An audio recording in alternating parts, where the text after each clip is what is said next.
গত 5 আগস্ট আওয়ামী লীগ সরকার পতনের পর কালিয়াকৈরে ছাত্র হত্যার দায়ে 4টি মামলা হলে সেই মামলায় আসামি হন এসব ইউপি চেয়ারম্যানরা। এতে এক প্রকার গা ঢাকা দিয়ে কৌশলে দপ্তরি কাজ চালিয়ে আসলেও এই মামলায় গ্রেপ্তার শুরু হলে বেশিরভাগ চেয়ারম্যানরা আত্মগোপনে চলে গেছেন। এতে স্থবির হয়ে পড়েছে এসব ইউনিয়নের নাগরিক সেবার কার্যক্রম।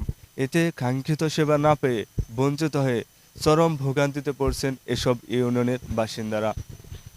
এ বিষয়ে উপজেলা প্রশাসন আমাকে জানিয়েছেন, ছাত্র আন্দোলনে কালিয়াকৈরে ছাত্র হত্যায় 4টি মামলা হলে সেই মামলায় সাবেক প্রধানমন্ত্রী শেখ হাসিনা সহ কালিয়াকৈরেই 1500 জনকে আসামি করা হয়েছে। এতে উপজেলার 9টি ইউপি চেয়ারম্যানের মধ্যে 8টি ইউপি চেয়ারম্যান এ মামলার আসামি হয়েছেন। তবে এ হত্যা মামলায় কালিয়াকৈরে 3 জন গ্রেপ্তার হওয়ার পর 3টি ইউপি চেয়ারম্যান হঠাৎ দাপ্তরিক কাজে আসলেও বাকি 5টি ইউপি চেয়ারম্যান লাপাত্তা হয়ে গেছেন। এদের মধ্যে ফুলবাড়িয়া, মধ্যপাড়া, চাপাই, মৌচাক ও শ্রীফলতলী ইউনিয়ন পরিষদের চেয়ারম্যান পুরোপুরি আত্মগোপনে।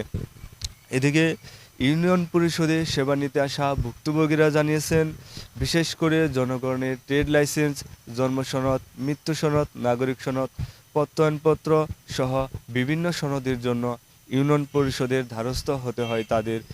যদি চেয়ারম্যান উপস্থিত না থাকে তাহলে চরম ভোগান্তিতে পড়তে হয় তাদের।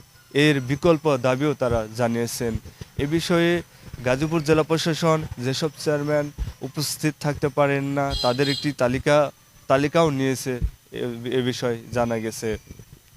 তবে যেসব চেয়ারম্যান অনুপস্থিত রয়েছেন তাদের একাধিক ব্যক্তির সাথে যোগাযোগ করা হলে তারা জানান, চলমান পরিস্থিতি স্বাভাবিক হলে ইউনিয়ন পরিষদে গিয়ে সেবা প্রত্যাশীদের কাঙ্ক্ষিত সেবা তারা নিশ্চিত করতে চান।